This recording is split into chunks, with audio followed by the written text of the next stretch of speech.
Good morning dear students. आपण पत्रलेखन हा उपयोजित लेखनातील एक प्रकार बघत आहोत. आत्तापर्यंत आपण औपचारिक पत्र मतलब फॉर्मल लेटर्स के मांगनी पत्र और विनंती पत्र ये दो टाइप्स हम लोगों ने देखे. आज आपण अनौपचारिक पत्र बघणार आहोत. अनौपचारिक पत्र मतलब इनफॉर्मल लेटर. ओके बच्चों, तो इनफॉर्मल लेटर ये हम अपने जिसे हम कौटुंबिक पत्र या घरगुती पत्र भी कहते हैं. ओके, की जवळच्या जिव्हाळ्याच्या व्यक्तीला पाठवले जाणारे हे पत्र असते. ये पत्र हम ऐसे लोगों को लिखते हैं जिन्हें हम पहले से ही जानते हैं और जो हमारे फैमिली मेंबर्स या रिलेटिव्स रहते हैं. ओके, तो पत्र लेखन के दो टाइप्स हैं, औपचारिक पत्र, अनौपचारिक पत्र. औपचारिक पत्र हम लोगों ने देखा है, फॉर्मल लेटर, जिन व्यक्ति को हम लिखते हैं उन्हें हम जानते नहीं है. और इनफॉर्मल लेटर हम जिन व्यक्तियों को पहचानते पहले से, जिनके साथ हमारा कुछ रिलेशन है, ऐसे व्यक्तियों को हम लिखते हैं. हाँ, और अनौपचारिक पत्र को हम कौटुंबिक पत्र भी कहते हैं. ओके, आता बघूया. अनौपचारिक पत्र लिहिताना खालील गोष्टी लक्षात ठेवणे अत्यंत आवश्यक आहेत. अगर आप इनफॉर्मल लेटर लिख रहे हैं तो आपको नीचे दिए गए पॉइंट्स ध्यान में रखना ज़रूरी है. जैसे मैंने आपको औपचारिक पत्र के पॉइंट्स भी दिए थे, वैसे देखो, पत्राचा विषय नीट समजून घ्यावा. देखो, आपको क्वेश्चन जो देते हैं लेटर राइटिंग का, वो जो विषय है, जो टॉपिक है, किसके ऊपर आपको लेटर लिखना है, वो पहले अच्छी तरह से समझना. सेकंड, प्रथम डाव्या कोपऱ्यात तारीख लिहावी. हम लोगों ने देखा सेम पैटर्न है. पैटर्न औपचारिक की तरह ही है, लेकिन एक दो पॉइंट्स थोड़े डिफरेंट है. तो सबसे पहले आपकी डेट आएगी. तारीख मतलब क्या, दिनांक. डेट आएगी लेफ्ट हैंड साइड में. अभी ये पॉइंट ध्यान में देना. हाँ, ध्यान देना बच्चों. ज्या व्यक्तीला पत्र लिहायचे आहे तिचा योग्य तो उल्लेख करावा. म्हणजे मित्राला पत्र असेल तर प्रिय. अगर आप आपके फ्रेंड को लेटर लिख रहे हो तो आप प्रिय ये वर्ड लिख के लेटर की शुरुआत करेंगे. पहले डेट लिखेंगे, डेट के बाद प्रिय और आपके फ्रेंड का नाम. अगर आपका छोटा भाई है तो भी आप प्रिय और आपके छोटे भाई या बहन का नाम लिख सकते हो. और लेकिन आपल्यापेक्षा मोठ्यांना पत्र असेल, देखो, अगर आप अपने मम्मी पापा, काका काकी, चाचा चाची, मामा मामी, ऐसे लोगों को, या अपने दादा नानी, नाना नानी, दादा दादी, इनको आप लेटर लिख रहे हो तो आदरणीय या तीर्थ स्वरूप असा उल्लेख असावा. देखो, इन दोनों में से की आदरणीय बाबा, आदरणीय आई किंवा तीर्थस्वरूप आई, तीर्थस्वरूप बाबा, आदरणीय काका, आदरणीय काकी. समझ में आया बच्चों? कि जैसे हम हिंदी में कहते कि आदरणीय चाचा चाची, वैसे. तो आपसे अगर बड़े हैं तो आदरणीय या तीर्थस्वरूप, दोनों में से कोई एक भी वर्ड आप यूज़ कर सकते हो. और आपका फ्रेंड है या आपका छोटा भाई बहन है तो प्रिय लिखने का और बाद में उनका नाम. ये पॉइंट नंबर 3 ध्यान में रखने का बच्चों. अगर तीर्थ स्वरूप वर्ड आपको डिफिकल्ट जा रहा है तो आदरणीय आप लिख सकते हो. बघा काय दिलेलं आहे, आदरणीय तीर्थ स्वरूप असा उल्लेख असावा. प्रिय मित्र, सप्रेम नमस्कार. किंवा ती आई बाबा किंवा इतरांना सा न विवी असा मायना असावा. मतलब साष्टांग नमस्कार विनंती विषय. सा न विवी मतलब. ओके, मित्र असेल तो सप्रेम नमस्कार ऐसा लिखने का. और आई बाबा रहेंगे या चाचा चाची, नाना नानी, तो उनके बाद लिखने का सा न विवी. सा न विवी मतलब साष्टांग नमस्कार विनंती विशेष. नेक्स्ट पॉइंट नंबर 4, येथे पत्राचा विषय लिहिण्याची गरज नाही. जैसे हम फॉर्मल लेटर्स में विषय लिखते, मैंने भी उस दिन भी लिखा था, बोला था आपको कि प्रिय प्रति लिखते थे, उसके बाद हम लोग क्या लिखते थे, जिसे हम लेटर लिख रहे हैं उनका एड्रेस, एड्रेस के बाद विषय. तो यहाँ पे विषय लिखने की ज़रूरत नहीं है। विषय ये पॉइंट हम यहाँ पे लिखते नहीं, प्लस हम यहाँ पे जिसे लेटर लिख रहे उनका एड्रेस पहले ऊपर नहीं लिखते, डायरेक्ट लेटर चालू करते. ओके. विषयाप्रमाणे प्रेम आपुलकी वाटेल असे लेखन करायला हवे. जैसा टॉपिक रहेगा, जैसा क्वेश्चन रहेगा, वैसे आपके लेटर में प्यार अपनापन दिखाना चाहिए, क्योंकि ये इन्फॉर्मल लेटर है, फॅमिली लेटर आहे. वाटेल असे लेखन करायला. त्यांचे क्षेम कुशल विचारावे. क्षेम कुशल मतलब विचारपूस करना, उनकी चौकशी करना. ओके. शेवटी डावीकडे, हाँ अभी देखो लास्ट में लेफ्ट हैंड साइड में पत्र पाठविणाऱ्याचा मतलब जो पत्र लिख रहा है त्याचा पत्ता लिखने आवश्यक है. जो लेटर लिख रहा है, इनफॉर्मल लेटर्स में बच्चों एक ही एड्रेस आता है और फॉर्मल लेटर्स में 2 एड्रेस आते हैं. फॉर्मल लेटर्स में हम लोग स्टार्टिंग में एक एड्रेस लिखते, तो इनफॉर्मल लेटर में वो स्टार्टिंग का एड्रेस नहीं लिखने का जिसे हम लिखते हैं वो. यहाँ पे इनफॉर्मल लेटर में डायरेक्ट लास्ट में जो लेटर लिखता है उसका एड्रेस लिखने का लास्ट में. ओके.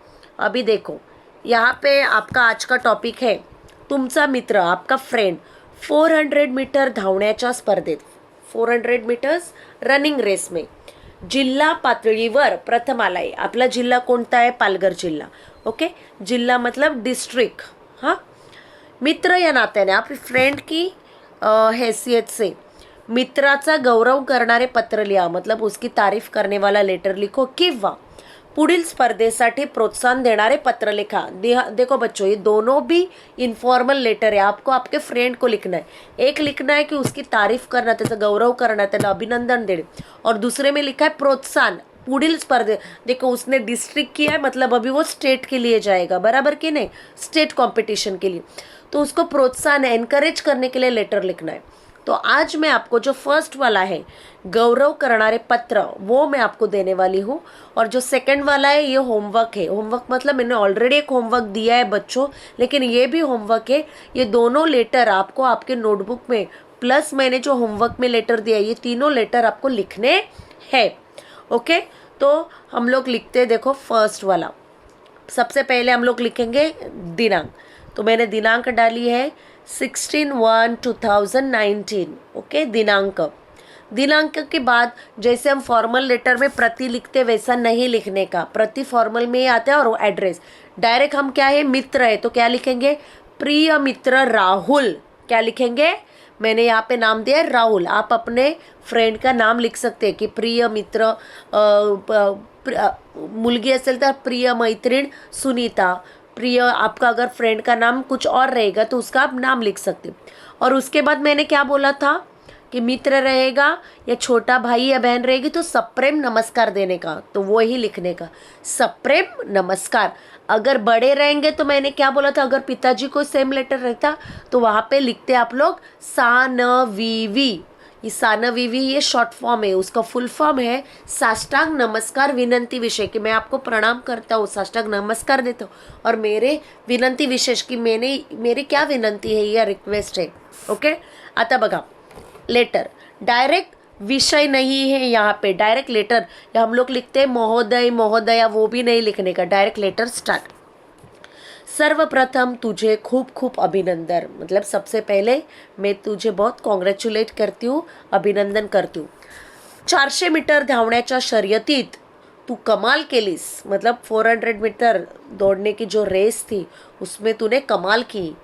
जिल्हा पातळीवर प्रथम क्रमांक काय मिळतो, मतलब तुझे जिल्हा मतलब डिस्ट्रिक्ट लेवल पे तुझे प्रथम फर्स्ट प्राइज तुझे मिला. व राज्य पातळीवर तुझी यशस्वीरित्या निवड काय होते. देखो जिला डिस्ट्रिक्ट में फर्स्ट रैंक मिला, इसलिए उसको स्टेट खेलने के लिए मौका वो चुन गया. ओके. सर्वच माझ्यासाठी खूप खूप आनंद देणारे आहे, मतलब ये सब कुछ मेरे लिए बहुत खुशी देते.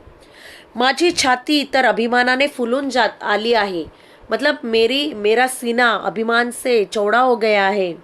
आता तुझी खरी कसोटी आहे, अभी तेरी खरी परीक्षा है. कसोटी मतलब परीक्षा. पण मला खात्री आहे की तू येथेही कमालच करशील, लेकिन मुझे यह आशा है कि तू यहाँ पे भी कमाल कर देगा. तू स्पर्धेसाठी करत असलेली तयारी त्यासाठी घेत असलेले कष्ट मी पाहतो आहे. मतलब मुझे मालूम है कि तू स्पर्धे के लिए, कंपटीशन के लिए किस तरह से अपने आप को तैयार कर रहा है, कितनी मेहनत कर रहा है.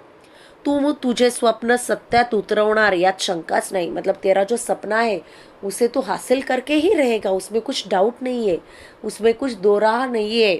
ऐसा लिख रहे. हाँ, उसके बाद देखो, आपल्या मेहनतीने आणि कष्टाने तू तुझ्या ध्येयापर्यंत, भाषा देखो, लँग्वेज, हाँ, कि अपने मेहनत से और कष्ट से तू तुझ्या ध्येयापर्यंत, ध्येय मतलब गोल, एम, नक्कीच पोचणार. तुझी चिकाटी तर कौतुकास्पद आहे. चिकाटी मतलब जिज्ञासा या मेहनत, हां, डिटर्मिनेशन कौतुकास्पद आहेच. आणि हे सर्व गुण तुला यशाच्या शिखरावर नेऊन ठेवतील. लँग्वेज देखो बच्चो, कि ये सारे गुण तुझे जो यश है, सक्सेस है, उसके चोटी पे तुझे लेके जाएंगे. काळजी नसावी. पुढील तुझा मार्ग कठीण असला तरी अशक्य नके. तेरा में आगे की तेरी राह मुश्किलों से भरी हुई है, डिफिकल्ट है, लेकिन इम्पॉसिबल नहीं है. मी आता, देखो पॅरेग्राफ किया है यहाँ पे, मी आता त्या दिवसाची आतुरतेने वाट पाहत आहे की ज्या दिवशी राज्य स्पर्धेत, धावण्याच्या स्पर्धेत प्रथम क्रमांक मिळवशील व सर्वत्र तुझे नाव झळकेल. देखो मैं उस दिन की राह देख रहा हूँ कि जिस दिन स्टेट लेवल के जो दौड़ने की रेस है उसमें तू फर्स्ट आएगा और सब जगह पे तेरा नाम छप के आएगा. आणि देश पातळीवर तुझी निवड और स्टेट जीतने के बाद तू नेशनल के लिए सिलेक्ट हो जाएगा. तुझ्या पुढील वाटचालीकरिता मग तुला खूप खूप शुभेच्छा. मतलब तुझे आगे के जो तेरी जर्नी है उसके लिए मेरे पास से मेरे बहुत सारे शुभकामनाएं हैं. जोरदार मेहनत चालू ठेव, भरपूर कष्ट घे, बहुत मेहनत कर, बहुत कष्ट कर. यश तुझेच आहे. यश मतलब क्या, सक्सेस तेरा ही है. अभी देखो यहाँ पे अभी काका काकू कसे आहेत, हां, त्यांना माझा साष्टांग नमस्कार सांग. देखो सा मतलब साष्टांग, न मतलब नमस्कार सांग. तुझाच मित्र किंवा तुझा मित्र, तुझाच विश्वासू अबक, इथे आपल्याला नाव दिलं नाही म्हणून अबक लिहिलंय. मुलुंड मुंबई. इथे आता आपल्याला पत्ता लिहायचा आहे. जो व्यक्ति पत्र लिखतो, जो व्यक्ति लेटर लिख रहा है, उसका एड्रेस अभी लिखने का. स्टार्टिंग में एड्रेस इनफॉर्मल में नहीं आता है बच्चों, ये ध्यान में रखो. मुलुंड मुंबई और लास्ट में आपका खुद का ईमेल आईडी, जो लेटर लिख रहा है उसका ईमेल आईडी. ओके बच्चों, तो मुझे आशा है कि आपको इनफॉर्मल लेटर इजी है, आपको लिखना आएगा कि किस तरह से जो टॉपिक देते उसको क्रिएटिवली प्रेजेंट करने का और ऐसा लिखने का कि जो आपका पॉइंट है वो सामने वाले को समझ में आए. अब अभी बच्चों ये जो मैंने लेटर राइटिंग जो आपको दिया है वो ये सेम लेटर आपको नोटबुक में लिखना है, प्लस मैंने होमवर्क के लिए आपको दिया है वो भी आपको ट्राई करके लिखना है. हाँ, थैंक यू.